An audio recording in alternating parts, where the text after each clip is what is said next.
Assalamualaikum warahmatullahi wabarakatuh. Alhamdulillah, kita lanjut untuk pemahaman berikutnya. Ada klien nomor 3588. Yang Mbak Wira ulangi, ada klien nomor 3588. Di sini ada terawangan sebuah cincin. Cincin ini ya terawangannya masuk sudah 3 hari yang lalu, ya tanggal 16 September. Ketika tanggal 16 September masuk, Mbak Wira cek, ini dinyatakan kosong, tidak berhodam. Kemudian Mbak Wira berbaik sangka, ya barangkali Mbak Wira capek. Mbak Wira tunggu keesokan harinya tanggal 17, Mbak Wira cek masih juga kosong, ya. Mbak Wira lagi-lagi berbaik sangka, oke lah, Mbak Wira bersedia mengeceknya sekali lagi, sehingga Mbak Wira tunggu sampai hari ini, ya. Ternyata ketika Mbak Wira cek juga tetap masih kosong, ya, sehingga insya Allah hasilnya valid, bukan karena Mbak Wira kecapean, ya, bukan karena Mbak Wira selewah, ya, tapi memang benar bahwa benda ini tidak berkodam. Nah, untuk melakukan, ya, mengeluarkan hasil benda ini kosong tidak berkodam, Mbak Wira melakukan pengecekan sebanyak 9 kali. Jadi bukan hanya sekali loh, ya, 9 kali. Ada 3 metode berbeda yang Mbak Wira gunakan untuk melakukan pengecekan suatu benda bertuah. Disclaimer dulu bahwa sebelum Mbak Wira sampaikan hasil terawangannya, ya, bahwa Mbak Wira tidak tanya, ya, benda ini milik siapa, harganya berapa, beli di mana, ataupun praktisi yang meritualkan siapa. Jadi tolong jangan dianggap bahwa Mbak Wira ingin menjelekkan atau menjatuhkan seorang praktisi tertentu, ya, karena toh Mbak Wira tidak tahu benda ini belinya di mana, ya. Itu yang pertama. Kemudian yang kedua, Mbak Wira tidak menjual akik, ya, Mbak Wira tidak berjualan akik. Jadi betul-betul hasil terawangan adalah sesuai dengan foto yang disampaikan, tidak ada unsur ingin menjatuhkan atau menjelek-jelekkan seseorang karena unsur persaingan usaha. Karena toh Mbak Wira juga tidak berjualan akik, gitu ya. Oke, metode yang digunakan untuk melakukan pengecekan suatu benda bertuah ada 3 macam. Yang pertama namanya metode vibrasi energi. Kenapa? Karena suatu benda itu adanya bertuah karena mengandung energi. Adanya bertuah karena mengandung energi. Nah, energi yang terkandung dalam benda bertuah sendiri ada 3 macam. Yang pertama yaitu energi dari alam semesta.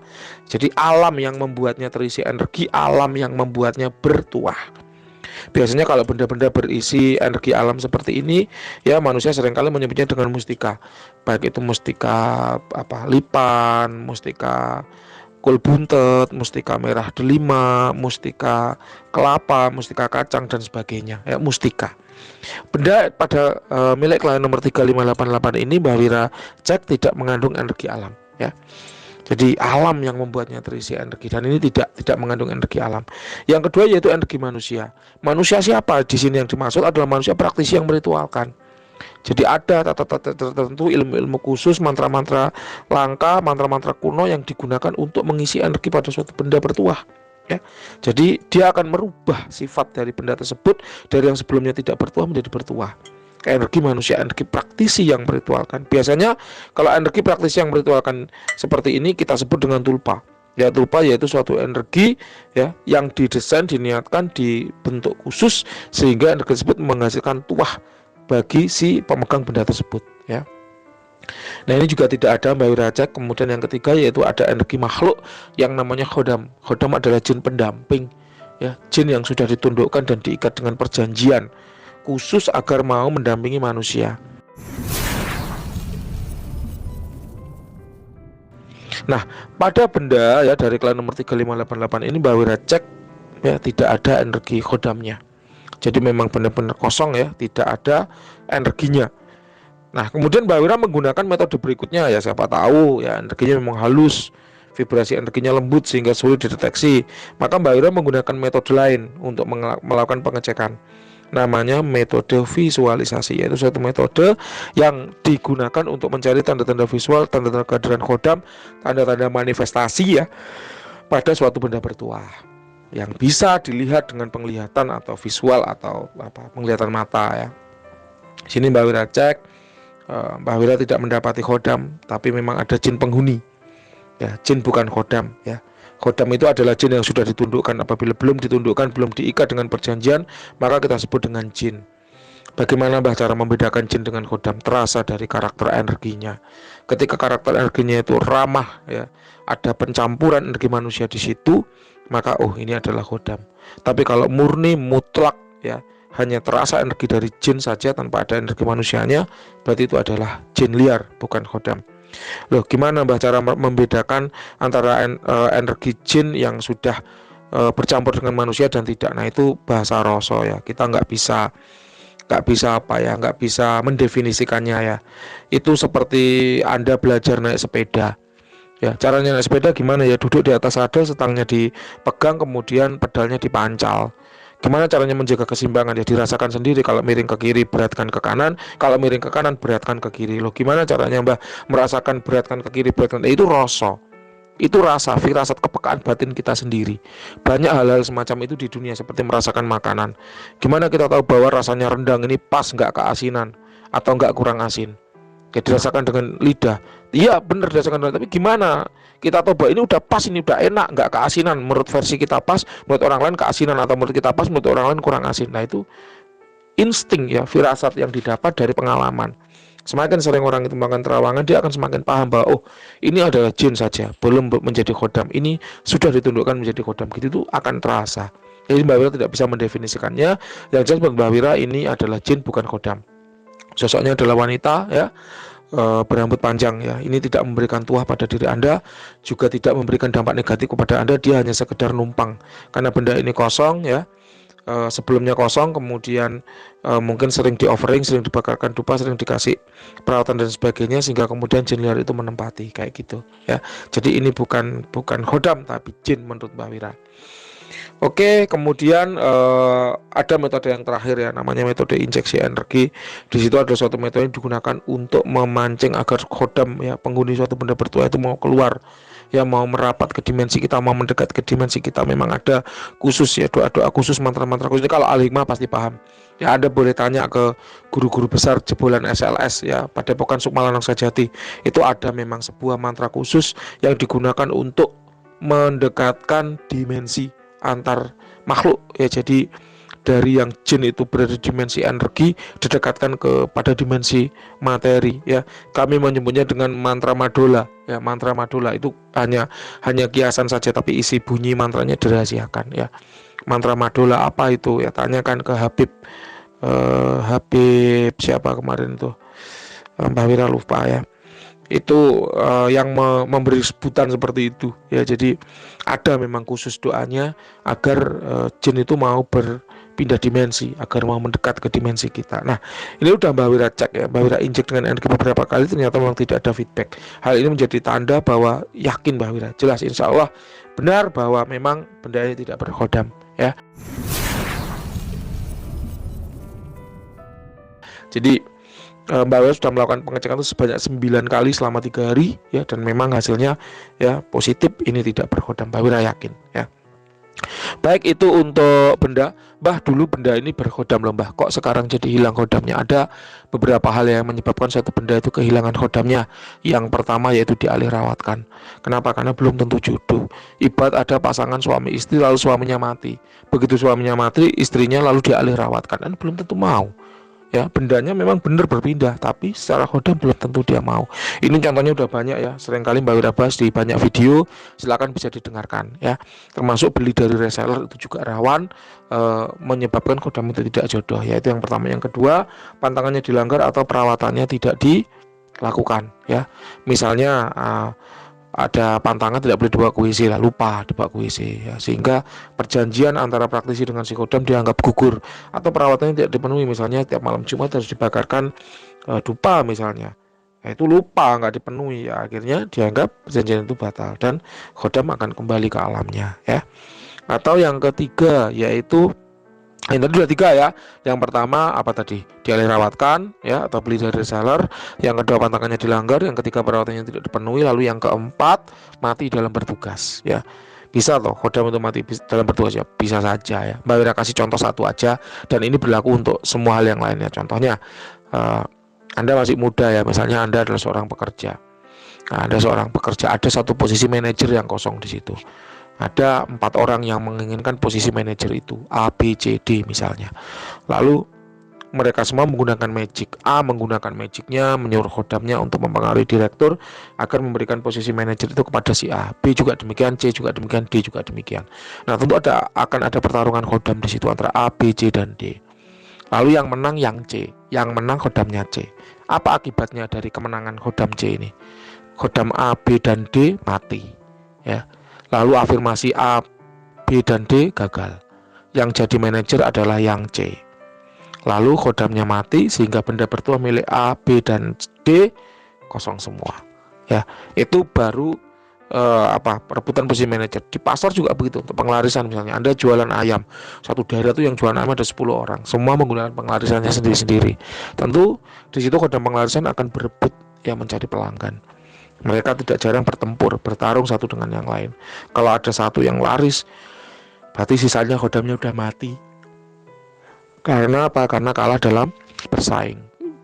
Marketing perumahan juga begitu. Sama Mbak Wira sudah pernah bercerita tentang kasus seorang marketing developer perumahan ya yang bertarung mati-matian antar magic ya untuk memperebutkan pelanggan ya. Silakan, udah banyak ini Mbak Wira bahas di beberapa video ya. Oke, kita tinggalkan benda, sekarang kita ke terawangan badan. Untuk terawangan badan akan dibagi menjadi 4 bab ya. Yang pertama kita bicara energi dulu. Energi manusia secara garis besar dapat dibagi menjadi 3. Yang pertama yaitu orang-orang dengan karakter energi yang rendah ya. Siapa itu? Yaitu mereka yang sedang sakit baik medis maupun non medis. Ini penting ya untuk dibahas. Kenapa? Karena sekarang itu seringkali orang merasa kena guna-guna, merasa kena santet, merasa kena pelet, merasa kena kiriman jin negatif, energi negatif, merasa disantet sama rekan kerjanya dan sebagainya, sehingga dia merasa gelisah, lalu sakit karena psikologis ya, sakit karena was-was, sakit karena kekhawatirannya dia sendiri. Nah, orang-orang semacam ini perlu kita cek karakter energinya. Kenapa? Karena kalau memang benar dia kena guna-guna, kena magic, pasti kelihatan di karakter energinya itu biasanya rendah atau kalau nggak gitu tidak stabil ya. Nah, di sini untuk klien nomor 3588 Mbak Wira lihat energi tubuhnya stabil. Meskipun tidak tinggi ya, tapi stabil. Hal ini mengindikasikan bahwa memang klien nomor 3588 tidak sedang terkena gangguan magic. Kemudian untuk tempat yang Anda rumah yang Anda tinggali ini nampaknya ini angker ya. Anda memiliki keistimewaan yaitu ajna Anda peka ya. Mata ketiga Anda peka. Ini Mbak Wira bahas nanti di bab ketiga ya. Jadi karena tempat Anda angker sementara Anda peka, maka Anda akan sering merasa merinding. Tiba-tiba merinding, tiba-tiba merasa dingin, tiba-tiba merasa panas, nggak ada sebabnya. Ya, tiba-tiba merasa kayak ada angin bertiup padahal semua jendela tertutup, merasa sering mendengar suara-suara, melihat bayangan sekelebat. Ini karena tempat yang Anda huni ini angker ya. Tapi tidak masalah, Anda memiliki aura yang tebal ya, sehingga sebenarnya tubuh Anda ini aman, tidak sedang terkena gangguan, juga tidak ketempelan, tidak ada unsur magic yang mengganggu diri Anda. Nanti akan Mbak Wira rinci di bab berikutnya ya. Jadi intinya yang pertama bahwa tubuh Anda baik-baik saja, tidak ada masalah dalam hal gaib ya. Kemudian yang kedua yaitu orang-orang dengan energi yang tinggi. Siapa itu? Yaitu mereka yang gemar tirakat, menempa diri olah rasa ya. Tirakat itu apa bentuknya? Bisa meditasi, wirid, puasa, bertapa ataupun upaya-upaya tempat diri lainnya. Di sini terus terang Mbak Wira tidak merasakan ada energi keilmuan ya di diri Anda maupun energi-energi dari khodam. Ya, memang Mbak Wira melihat ada upaya mengisi khodam ke badan, tapi itu tidak masuk ke dalam badan, hanya menempel di luar saja ya. Jadi energi tubuh Anda tidak tinggi. Mbak Wira bilang stabil tapi tidak tinggi ya. Lalu yang ketiga yaitu orang-orang dengan energi yang biasa. Siapa itu? Yaitu manusia normal pada umumnya. Kalau Mbak Wira skalakan dari 1 sampai 100, misalnya yang rendah di bawah 60, yang tinggi di atas 80, maka diri Anda ini kira-kira 78. Memang hampir tinggi ya, tapi masih tergolong di kisaran tengah-tengah atau biasa. Ya, hampir tinggi tapi belum masuk kategori orang-orang yang energinya tinggi. Nah, energi yang tinggi pada diri Anda ini semata-mata karena unsur psikologi atau kemauan tekad Anda yang kuat ya. Jadi memang benar-benar unsur diri tanpa ada campur tangan unsur magic ataupun gaib ya dari luar atau eksternal kayak gitu. Nah, yang kedua kita bahas aura ya. Aura diri Anda adalah merah. Aura merah adalah aura yang muncul dari kekuatan pikiran Anda karena memang Anda adalah orang yang tegas, keras, berprinsip, kuat, berpendirian teguh, pantang menyerah dan tidak mudah putus asa. Ya, karena kekuatan pikiran Anda inilah Anda dikaruniai dengan aura merah yang tebal, kuat dan tebal seperti cor-coran. Itu kemudian menjadi barrier alami ya yang melindungi diri Anda dari gangguan-gangguan gaib yang berasal dari luar. Itulah kenapa walaupun Anda secara kelebihan ya itu ajnanya peka, tapi jin-jin liar tidak berani mendekat ke Anda. Kenapa? Karena aura Anda tebal, aura Anda kuat. Orang-orang dengan aura yang merah memang punya kelebihan yaitu apa? Anda kan kok sama-sama awamnya, ada 2 orang awam, yang satu auranya biru, yang satu auranya merah, maka yang auranya merah ini lebih sulit disandat, lebih sulit dikenai guna-guna, lebih sulit ketempelan jin liar. Karena memang sifat dari auranya yang menjadi pelindung atau barrier alami yang melindungi tubuh dari gangguan-gangguan yang sifatnya magic. Aura itu adalah energi ya, pagar terdalam yang melapisi kulit Anda. Ya, sehingga kalau aura itu tebal, energinya tebal, maka ibarat orang pakai baju besinya tebal kayak gitu ya. Nah, kemudian ada nggak sih kelemahan dari orang-orang aura merah? Ada. Karena memang dia adalah orang yang berprinsip kuat, maka seringkali susah dinasihati. Kalau sudah punya keinginan akan dikejar sampai dapat, kalau sudah punya pendapat maka akan sulit dibelokkan. Itu negatifnya. Kemudian karena orang-orang dengan aura merah ini senantiasa bekerja dengan cepat ya, energik ya orangnya, cak-cak satset wet, maka seringkali menjadi kurang sabaran. Namun itu tidak Mbak Wira temukan pada klien nomor 3588 ya. Memang Anda adalah orang yang baik ya. Anda adalah orang yang baik. Mbak Wira bisa melihat itu, Mbak Wira bisa merasakan itu, gitu ya. Lalu yang ketiga kita bicara cakra yang dominan di tubuh Anda. Yang pertama yaitu solar plexus, letaknya ada 3 jari di bawah pusar, pusatnya energi kehidupan karena memang Anda punya semangat dan daya juang yang tinggi. Ya, hal ini mempengaruhi kondisi cakra ya di solar plexus aktif dan kuat ya. Yang kedua yaitu ajna, letaknya ada di antara 2 alis mata di tengah-tengah kepala, di tengah-tengah dahi ya. Yang kalau orang India itu sering dikasih tanda merah-merah itu. Kelebihannya apa? Orang-orang dengan ajna yang aktif, mereka memiliki kepekaan yang tinggi. Mereka seringkali melihat hal yang sifatnya gaib. Apa itu hal yang sifatnya gaib? Yaitu hal yang tersembunyi atau tidak kelihatan mata. Warna sempak teman Anda itu gaib. Kalau enggak Anda telanjangi maka gaib. Kalau Anda telanjangi ya enggak gaib lagi karena kelihatan mata. Kejadian 10 menit ke depan itu gaib. Ya, kejadian hari ini itu gaib. Kalau belum kelewatan gaib, kalau sudah terlewat ya namanya bukan gaib lagi gitu ya. Jadi hal yang tersembunyi itu sifatnya adalah gaib ya. Jadi Anda punya kepekaan itu. Lalu bedanya apa? Orang yang ajnanya tajam dengan yang batinnya tajam. Kalau batin itu mengetahui tanpa melihat, kalau ajna itu mengetahui dengan melihat. Contoh, warna sempak temanku apa ya? Batin tiba-tiba nyeletuk biru. Kita nggak ngeliat apa-apa, tapi batin menyeletuk biru. Dan benar, maka itu berarti tanda kepekaan batinnya sudah tinggi.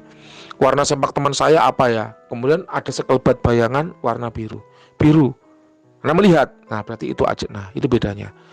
Coba lihat, ini di cincin ini ada apanya. Batin bilang, oh ini ada cewek berambut panjang. Batin ya, nggak ngelihat loh ya. Batin tiba-tiba tahu. Itu maka berarti cakra jantung. Ya, kepekaan batinnya tinggi. Tapi kalau coba ini dilihat benda ini isinya apa? Kita melihat sekelebat bayangan wanita rambutnya panjang membelakangi gitu. Wah itu berarti ajna yang aktif. Bedanya gitu. Kemudian lagi hari ini gimana ya kondisi kantor, bos datang nggak ya? Batin bilang bos nggak datang hari ini.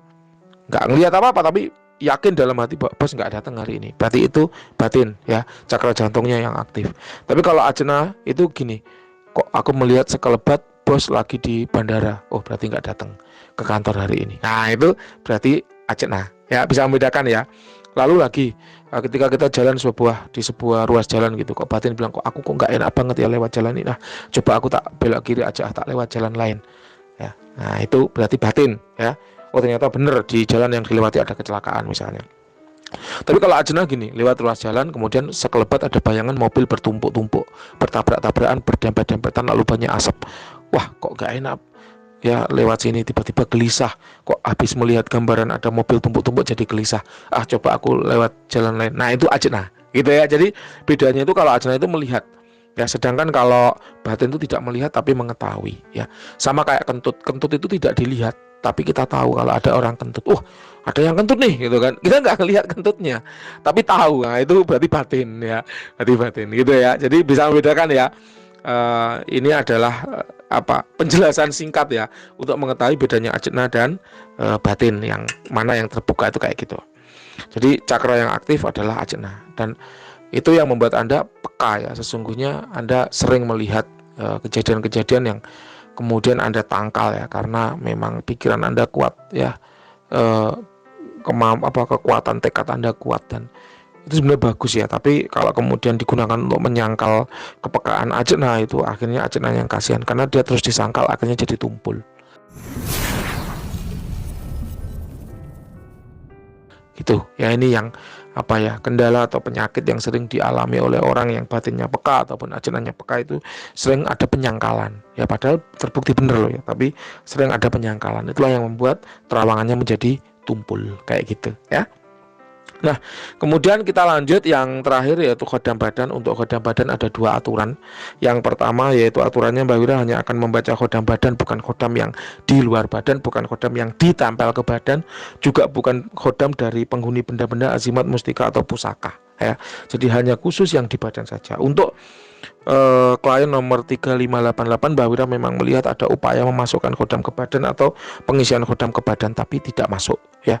Adapun untuk upaya pengisian khodam ke badan itu bisa melewati air yang dirajah lalu diminum, nelan gotri, nelan kapsul, nelan kertas yang dirajah, nelan susuk dan lain sebagainya. Yaitu banyak upaya-upaya untuk memasukkan khodam ke dalam badan ya. Tapi di sini Mbak Wira tidak melihat ya. Jadi hanya ada upaya memasukkan tapi nggak masuk, hanya nempel di luar. Kemudian yang kedua aturannya yaitu apa, jangan membuat Mbak Wira untuk bertanggung jawab atas terawangan orang lain. Contohnya Mbak katanya praktisi A, kok saya ini punya khodam macan, kok kata Mbak Wira nggak ada ya. Coba tanyakan ke praktisi A, kan yang ngomong dia kayak gitu ya. Jadi sering Mbak Wira ngalami katanya praktisi ini saya punya kuda macan, katanya praktisi ini saya keturunan raja-raja. Coba tanyakan ke yang ngomong, karena Mbak Wira nggak ikut ngomong, jadi jangan minta Mbak Wira untuk bertanggung jawab atas omongan dia gitu ya. Kita kembali ke khodam badan. Khodam badan setidaknya ada 4 macam. Yang pertama yaitu khodam leluhur.